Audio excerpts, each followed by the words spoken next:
In the old days, when you went to the theatre, the orchestra would play a bit of music before the play or the opera started. It was called an overture, of course. Well, you'll be relieved to hear that I'm not going to play music because I don't have my harmonica with me. But in order to help keep this video online for as long as possible, I'm going to venture into the realms of high technology information again.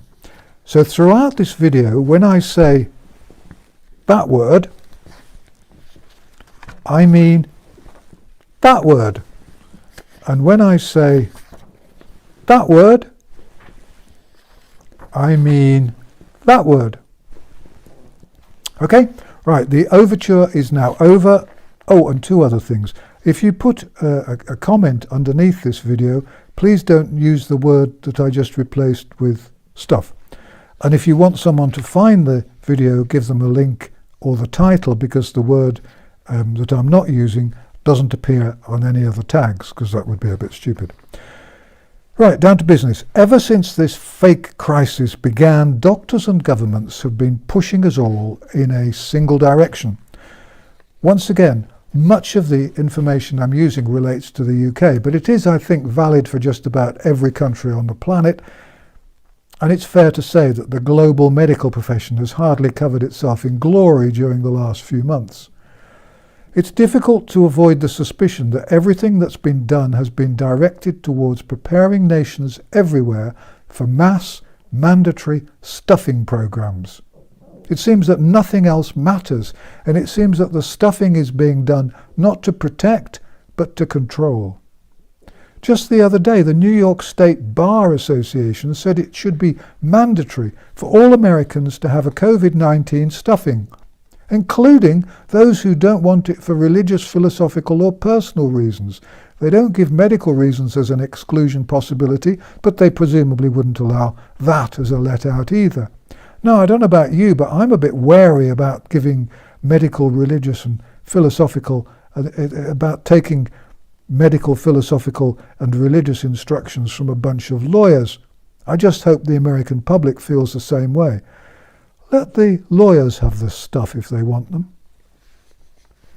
In the UK, it was pretty obvious back on the 3rd of March when the government introduced its coronavirus action plan that its focus was fixed firmly on the development and distribution of some stuff. A lot of nonsense has been spoken since then, and some strange things have been happening. As I mentioned in another video, I know of at least one doctor who's been struck off the medical register for 12 months, no less, for daring to question the coronavirus story. I've seen the paperwork. They cannot strike me off the medical register because I'm no longer on it. The General Medical Council introduced a complicated and stupid but doubtless profitable scheme which pretty well ensures that retired doctors can't retain a medical license. So since they can't strike me off, Yahoo sucks to them. There have been a good many coincidences recently. I want to tell you about just a few that I've noticed. For example, I was astonished when I saw a fuss being made the other day about using a simple, cheap steroid to help with the breathing problems suffered by coronavirus patients. When I first started wielding a stethoscope in anger, it was commonplace to use steroids for breathing problems. So where was the surprise in this piece of news? I'll answer that if you haven't already beaten me to it. The surprise was that a drug company-controlled government actually dared admit that a cheap, readily available drug might be a good remedy for the coronavirus and mean that the over-promoted stuff might not be necessary after all. They've been so desperately promoting the stuff they want to sell that governments and the medical establishment everywhere have suppressed or demonized cheap and effective remedies. But eventually the good old steroid broke through and got an honourable mention, so congratulations to that. Now here's another astonishing story. You'll have no doubt heard of hydroxychloroquine, the drug that Donald Trump's been taking to help keep him free of the coronavirus. Hydroxychloroquine has been used for years, and early research showed that it was very useful. You might think that governments everywhere might have been excited by this. Not a bit of it. Eminent researchers who had shown that the drug was incredibly useful at preventing COVID-19 were attacked by the media who said it was dangerous. They were told it was dangerous by politicians who had presumably heard it from a bloke who doubtless gave them the news in a brown envelope. The World Health Organization didn't want any trials at all. The French government suddenly classified hydroxychloroquine as a poison. In the UK, government agencies didn't want any clinical trials. They all wanted to concentrate on the stuffing. But there were many demands for some tests to be done, and eventually work was done by researchers who had funding from a bloke called Gates. And before you could whisper the word conspiracy, a comic called The Lancet published a study which claimed that the drug could cause nasty side effects such as heart trouble and death, and so the research was immediately stopped. Phew, thought the stuff lovers, that was a close one. But then doctors around the world flooded The Lancet with letters and no doubt emails and so on, pointing out that the research they'd published was so badly flawed that it was, well, useless and dangerous. The research, by the way, had allegedly, and in my view rather bizarrely, been based on some mathematical modelling, and you'll have heard that phrase before. Other research, done responsibly, showed that hydroxychloroquine worked well, cutting the risk of infection by 80% in people who didn't have the coronavirus. No wonder Donald Trump was taking it. What a pity residents in care homes weren't given it too. Thousands of them would still be alive. The drug is as cheap as chips because it's been around forever and is out of patent. If you want to know the details of the crappy research that The Lancet published, I recommend that you go to the excellent UK Column website, where there's a brilliant article by Ian Davis detailing exactly what was done. Eventually, The Lancet withdrew the paper, blaming the researchers instead of taking responsibility for publishing the rubbish. Peer review, anybody?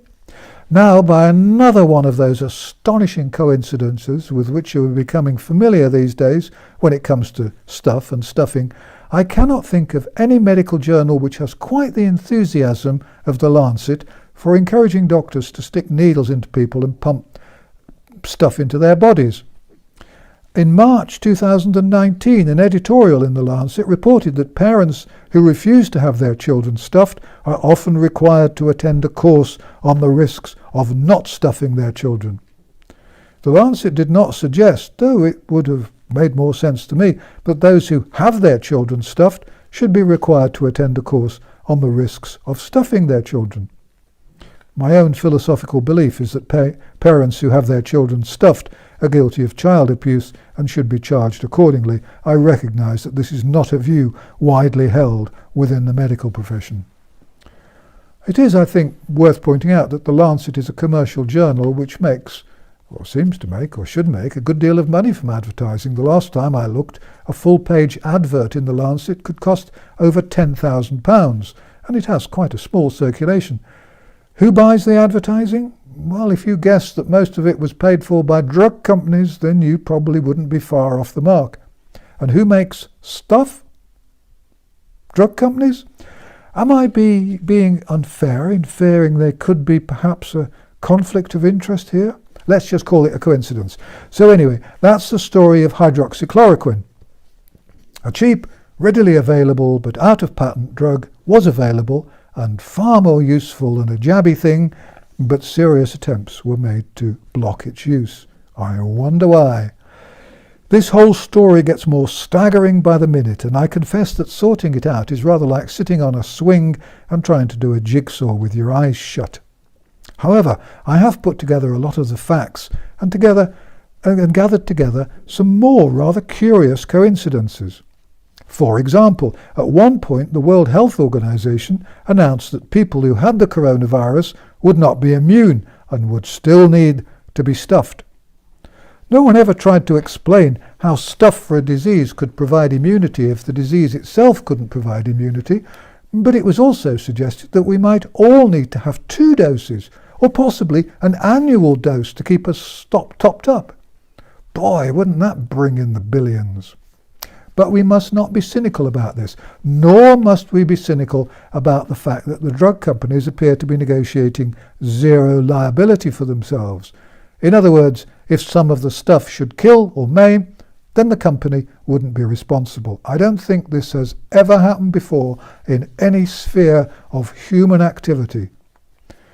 By coincidence, the Bill and Melinda Gates Foundation give more money to the World Health Organization than the British government. Only the American government gives more. Bill Gates, the billionaire software chap and former chum of that Epstein fellow who might have killed himself and who certainly died in prison, pretty well controls the World Health Organization, and he has tentacles everywhere. In his clear desire to control the world, he looks more and more like a James Bond baddie every day, though maybe that's being unfair to the James Bond baddies. Incidentally, you might think that if one of the world's most ruthless men, in his earlier years certainly, suddenly wanted to save millions of lives, he might build roads in poor countries, set up farms and good water supplies. Those are the things which have been proven to save lots of lives. But not our Bill. Gates, it seems, is obsessed with stuffing everyone on the planet, and the Bill and Melinda Gates Foundation has its disgustingly filthy fingerprints over everything. By the way, Gates and UK Prime Minister Boris Johnson have been speaking a good deal recently, and at a stuffing summit which raised 7 billion quid to spend on stuffing 300 million children, Comrade Boris handed over £1.6 billion of UK taxpayers' money, making the UK the biggest donor. Boris, who has apparently acquired medical qualifications since we last heard from him, said that up to 8 million lives would be saved. He didn't mention how many children would be killed or brain damaged, and he didn't say how he knew that 8 million lives would be saved, but these rash judgments seem to come easily to anyone who has dealings with Mr. Gates. Maybe it's an infection. Maybe someone could invent stuff to stop it. One other thing you should know. Gates has for years argued that the world is overpopulated. He reckons that if you stuff people, then the world's population will fall. I don't know of any scientific evidence for Mr. Gates's claim, which personally I'd describe as baloney. Actually, I can think of an explanation for why the world's population would fall if you stick stuff into them all. And I expect you might be able to think of it too, if you think about it. Now, the word foundations suggests charity and kindness and generosity to most people, but personally I think it'd be a mistake to assume that that's the case here. Gates and his foundation has given over $4 billion to something called the Gavi Stuff Alliance, which exists to create, and I quote, healthy markets for stuff. The Gavi Alliance is a mixture of the World Health Organization, World Bank, drug companies, and Gates. This whole thing is a mixture of public policy and corporate profits. But hell, if Mr. Gates is going to save us all from the plague, he and his chums deserve to make a few bob, don't they? That $4 billion is no problem for Gates, because during a decade of apparent generosity, his wealth has managed to increase from $50 billion to over $100 billion. Actually, I'm not sure whether that's in dollars or pounds, but who cares? And I'm not sure whether it's from flogging his overpriced software or from his drug company connections. But what the hell, money's money, eh? Gates, who somehow manages to combine medical knowledge, which is clearly unsurpassed, with what seems to me to be arrogant, arbitrary, rash and entirely unscientific garbage, has stated that it will take 18 months to create the stuff against the pesky virus, and that if we go back to normal before then, we will be putting lives at risk. Gates is almost on a par with Ferguson when it comes to making arrogant and unsupportable predictions. Of course, if there never is a stuff, then we'll never be able to go back to normal, will we? Now let's go on to the United Nations. If you look at the United Nations Sustainable Development Goals publication, you will find this, quote, "Currently, the world is facing a global health crisis unlike any other. COVID-19 is spreading human suffering, destabilizing the global economy, and upending the lives of billions of people around the globe," close quotes. No, that's wrong on two counts. First, It is the absurd overreaction to the coronavirus which is causing the problems, not the bug itself. The bug is not destroying the world economy or upending the lives of billions of people. Second, COVID-19 is a minor killer compared to tuberculosis, malaria, and indeed the common flu. The United Nations should know that, and incidentally, the 12-year-old fact-checkers at the BBC and so on might like to look at the facts if they get excited about that. So what is the United Nations doing? Well, it's accelerating the research and development of stuff. Gosh, are you ready for another coincidence? Because here's another. The United Nations is a partner of the Bill and Melinda Gates Foundation. And it's that way round too. The United Nations is lucky to be a partner of the Bill and Melinda Gates Foundation. Would you like some more coincidences? You're going to get them anyway unless you switch off. Here's one or two. The UK's chief scientific advisor is a bloke called Sir Patrick Vallance. Before becoming the UK's chief scientific advisor, Sir Patrick worked for a company called GlaxoSmithKline. And be sure you're sitting down for this. GlaxoSmithKline is a drug company, and it makes stuff. And do you remember that Dominic Cummings, the man who pulls the string at number 10 Downing Street, so we're told, the one who broke the lockdown and drove up to Durham, and while he was there drove to a place called Barnard Castle to see if his eyes were working? You remember him? Well, guess who has offices at Barnard Castle? It's our friends GlaxoSmithKline, of course. And here's another coincidence. Guess what happened 2 days later? GlaxoSmithKline signed an agreement to develop and make some COVID-19 stuff. Next, you'll remember Neil Ferguson of Imperial College, of course. Incidentally, I'm fed up with the government listening to Neil Ferguson, who has been serially discredited, and at the end of this criminal enterprise, I'd rather like to see him locked up for helping to cause more global deaths than Hitler. My view, of course. Add in all the people who will die of starvation as a result of this unholy mess, and the Hitler notion isn't too far-fetched, in my view. We all know that Ferguson and Imperial College receive huge amounts of loot from the now much rightly cursed Bill and Melinda Gates Foundation. But I wonder if everyone knows that Professor Whitty, the government's chief medical officer, received $40 million from Gates for a research project. I'm beginning to get a bit peeved. I haven't had any money from the Bill and Melinda Gates Foundation. Can't understand why. I'm exhausted by all these coincidences. So that'll have to do for today, except perhaps one more. Gates is treated like some wonderful saint by the BBC, and he's given loads of money to the BBC. Oh, and Gates and the Guardian newspaper, surely the world's most sanctimonious and hypocritical publication, work together. That might have been a waste of money, however, since the Guardian will hopefully be closing soon because of its links with slavery. So, how many coincidences do you need before you have a conspiracy?